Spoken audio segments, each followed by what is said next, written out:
Halo, kembali lagi di channel Pojok Kamar bersama gue lagi, Sitya, yang bakal seperti biasa nemenin lo semua di pojok kamar gue. Nah, sesuai judul ya, kita bakal ngebahas tentang kisah viral orderan gaib yang dialami oleh para ojol. Tapi sebelum itu, klik tombol subscribe dan juga like serta komennya ya. Udah? Kalau udah, stay tune and let it be your worst nightmares.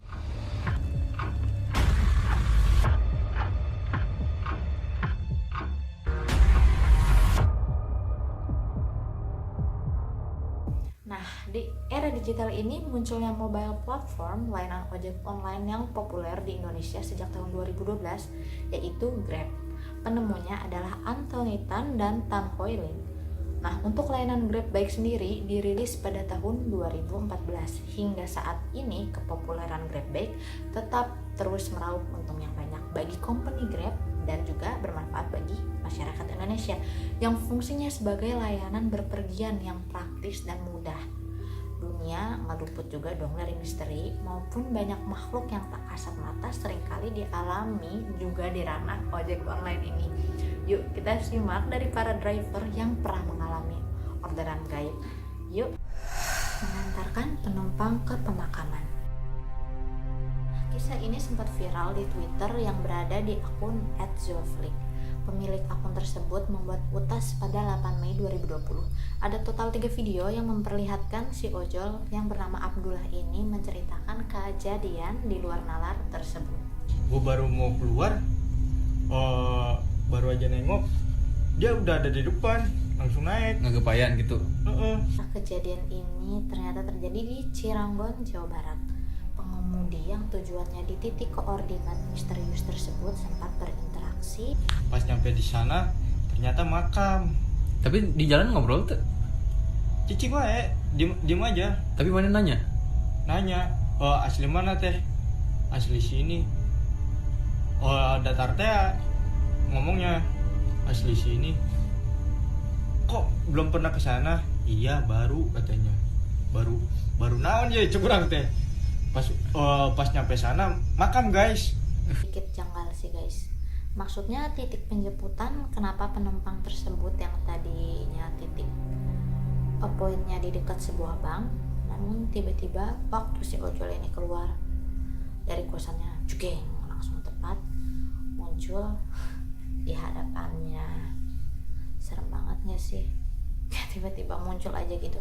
Makam, dia ngasih 20 ribuan 2 lembar, kan argonya kan 28. Berubah jadi kayak gini nih. Pas gue lari ke tempat terang jadi plastik kayak begini. Uang jadi plastik ya. Sian pisan kalau kata Mas Abdullah mah ya. Lain rezeki semua. Bukan lain rezeki, Iya. siun.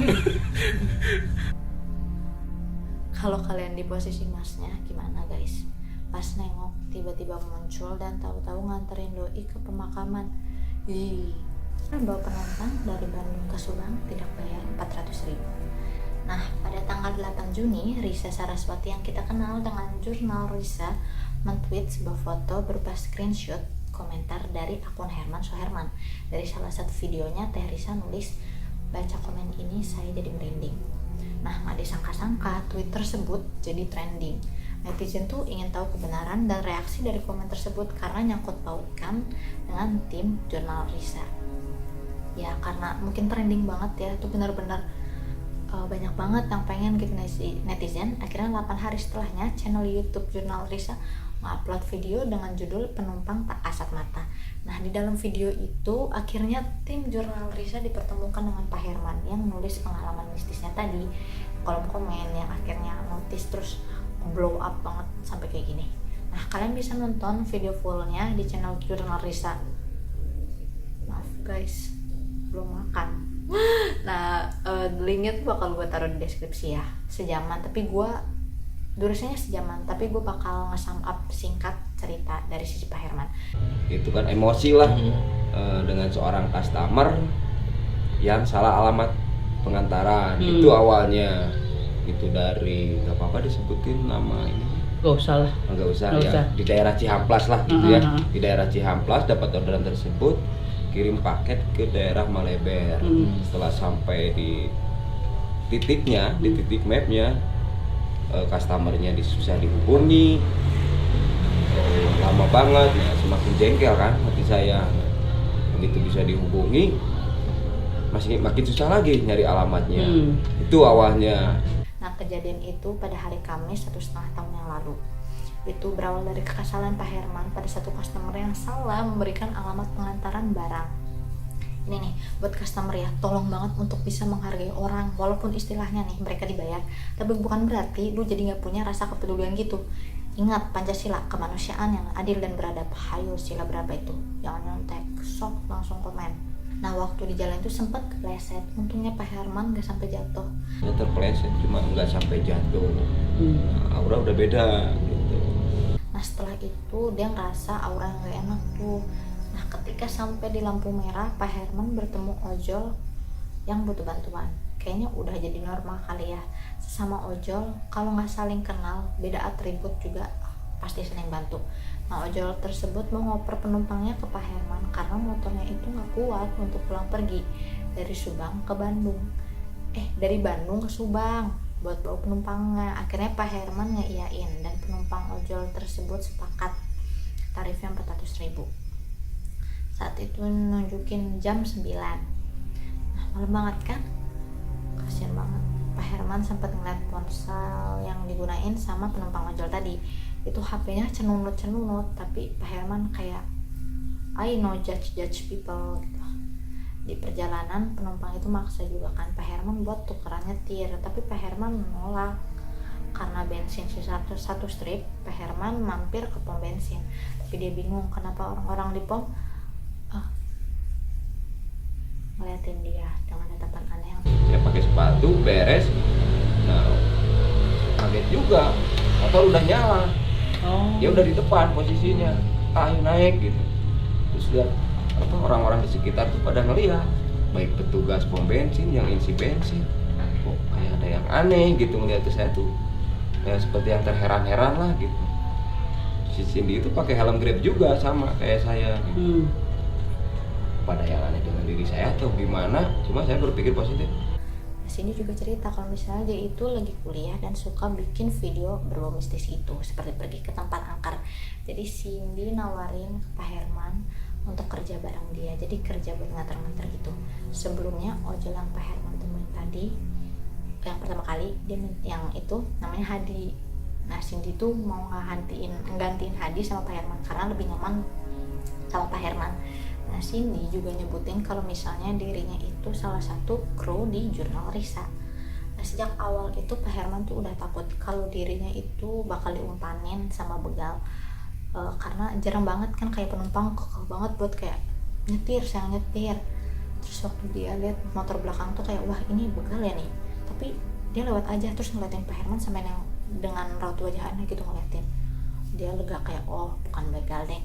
Terus si Pak Herman juga ngeliat jalanan tuh lurus, tapi Cindy itu langsung belok tajam dan jalannya bener.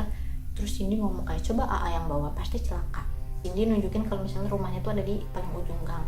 Herman terus ngelepas karena disuruh kan jaket.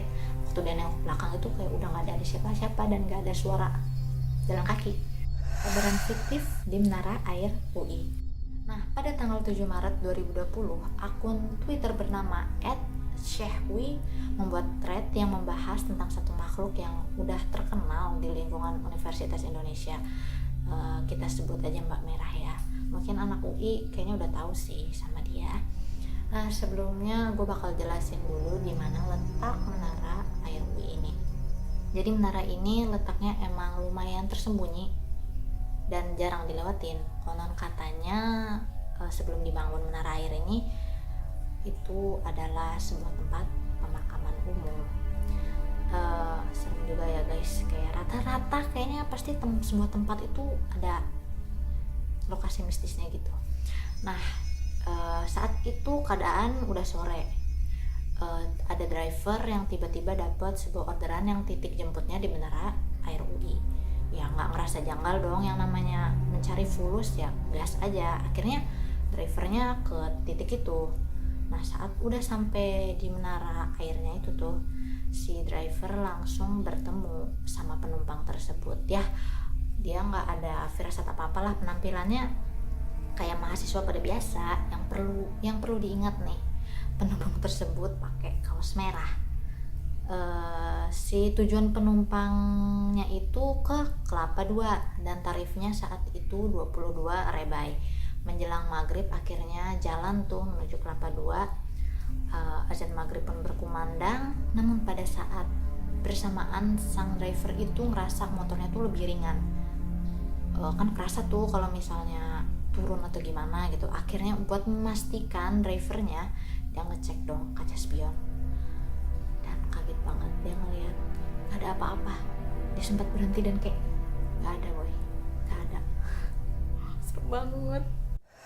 Jadi hati-hati bagi para pengemudi untuk tetap fokus dan menjaga keselamatan selagi giat mencari duit. Karena di dunia ini kan kita nggak tahu tuh bakal bertemu bahkan membonceng makhluk apa aja, ya kan? Nah ngebahas tentang bonceng-boncengan, siapa sih yang udah lama banget nggak berpergian pakai motor, yang rindu banget nggak sih dengan hembusan angin semilir sembari menggunakan helm? Bener nggak? Apa cuma gue aja? Anywho, saat musim corona ini, kalau untuk berpergian kalian harus ngedepatin keselamatan dong pastinya. Nah tenang aja, dengan Grab Protect, layanan ekstra dari Grab Bike yang memberikan kenyamanan dan keselamatan saat berkendara selama pandemi ini. Jadi buat kalian yang lagi ada keperluan keluar rumah dan harus pakai motor cepet gitu tapi bingung social distancing sama drivernya gimana nih, tenang aja, Grab Bike menyertakan partisi plastik untuk melindungi pengemudi dan penumpang, serta pengemudi diwajibkan untuk pakai APD, masker, sarung tangan, sama hand sanitizer. Dan gak lupa juga penyemprotan disinfektan secara berkala pada motor, atribut mitra, dan partisi plastik. Untuk info lebih lengkapnya mengenai Grab Bike Protect, kalian bisa cek di kolom deskripsi ya. Nah, tunggu dulu, beruntung banget nih buat kalian karena Desember ini ada promo Grab Happy. Kalian bakal dapat diskon 90% yang berlaku sampai 31 Desember 2020 khusus pengguna layanan Grab Bike. Kapan lagi nih kita bisa jalan-jalan menggunakan motor dengan aman, nyaman, terjangkau pula. Jadi jangan mau kalah sama makhluk sebelah ya. Terima kasih yang sudah nonton video ini sampai habis. Jangan lupa ya untuk nantikan konten-konten selanjutnya di channel YouTube Pojok Kamar. Bye. Hey, jangan lupa cek pojok kamar kalian. Tahunya ada yang ikutan nonton. Bye.